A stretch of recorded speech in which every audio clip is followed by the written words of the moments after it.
Moins le monde autour de vous est accessible, plus votre handicap devient lourd. Il faut parfois être un athlète pour franchir certains obstacles en ville, mais pour ceux qui souffrent d'un handicap, c'est bien souvent mission impossible. L'accessibilité est loin d'être une réalité en Europe, mais de plus en plus de villes en ont fait un objectif prioritaire.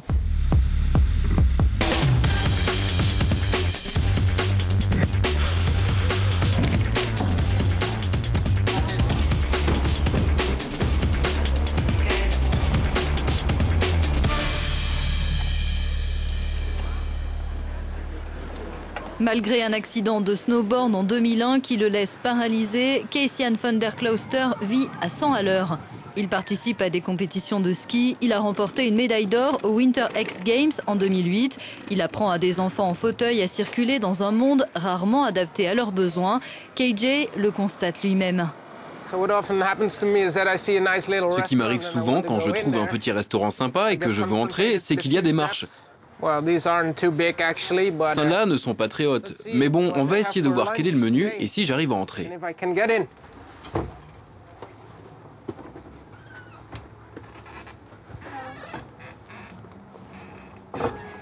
Oké, hoi. We wilden een hapje komen lunchen. Mais après tous ces efforts, KJ ne déjeunera pas ici. Les toilettes lui sont inaccessibles. On lui conseille de tenter sa chance dans l'établissement voisin. Mission accomplie, mais il reste encore un défi à relever. On peut manger dans cette salle-là. C'est sympa. Yes, now, and now push. L'installation d'une rampe aurait permis d'éviter toutes ces difficultés. Mais la législation des Pays-Bas, comme dans de nombreux pays européens, n'impose pas de normes claires sur les aménagements à mettre en œuvre pour rendre accessibles les bâtiments existants accueillant du public et sur le délai pour les réaliser. Dans les États membres qui disposent de lois en la matière, les sanctions sont souvent peu nombreuses en raison de contrôles insuffisants. Je me trouve dans les toilettes. Bon, en fait, j'ai de la chance d'avoir un petit fauteuil. Je peux entrer. Mais vous imaginez, si j'avais eu un fauteuil électrique, ça aurait été impossible d'aller aux toilettes dans ce resto. Et c'est vraiment dommage. Parce que ce resto, il est bon, il est sympa. Mais l'accessibilité, c'est vraiment pas ça.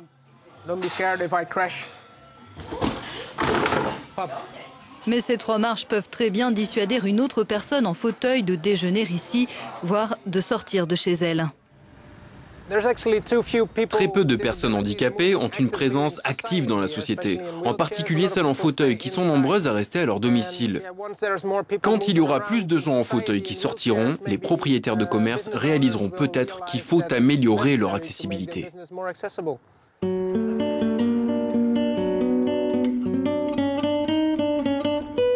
L'Espagne figure parmi les pays à la pointe de l'accessibilité. La fondation ONCE y est pour beaucoup. Elle milite pour l'intégration sociale des personnes handicapées. Plusieurs villes espagnoles ont été distinguées pour leurs efforts. C'est le cas d'Ávila qui a remporté en 2010 la première édition du prix européen des villes accessibles. Dans le jury, Jesús Hernández Calán qui occupe justement un poste de direction à la fondation ONCE. Nous rencontrons à Madrid cet observateur privilégié de la façon dont les villes adaptent leur urbanisme au handicap.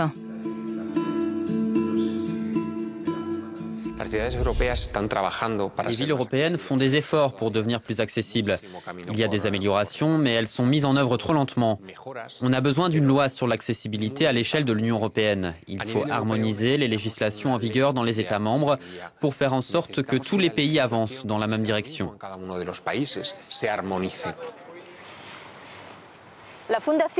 En Espagne, la Fondation ONCE coopère avec des écoles d'architecture et des entreprises pour concevoir des centres urbains adaptés et éviter qu'ils ne deviennent des labyrinthes. Le quartier de Valdebebas, en cours de construction dans le nord de Madrid, est considéré comme un site pionnier et exemplaire. Dès les tout premiers plans, les architectes ont tenu compte du critère d'accessibilité en consultant des experts de la Fondation. Grâce aux matériaux, couleurs et textures choisis, les personnes handicapées peuvent mieux s'orienter. Sur les trottoirs, on a réalisé 2 bandes au sol, l'une statique, l'autre dynamique. La bande dynamique est faite de pavés plus gros pour donner l'idée de mouvement. À côté, la bande statique a des pavés plus petits qui permettent d'indiquer aux piétons qu'ils vont rencontrer des obstacles.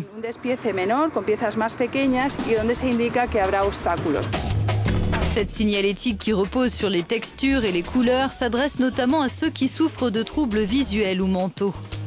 La hauteur des motifs en relief au sol et l'angle de la pente à un passage piéton sont eux aussi savamment étudiés. Les personnes en fauteuil préfèrent la continuité alors que les aveugles préfèrent un élément tangible qui leur permet de savoir à quel endroit se trouve le bout du trottoir et où commence la chaussée.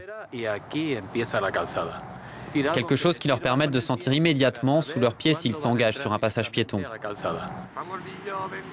Améliorer l'accessibilité dans les quartiers existants s'avère plus complexe. Mariano a perdu la vue à l'âge de 18 ans. Nous l'accompagnons dans le centre de Madrid, au Square Colón, réaménagé il y a 2 ans. Si avec son chien, le chemin semble facile pour Mariano, avec sa canne, les choses se compliquent.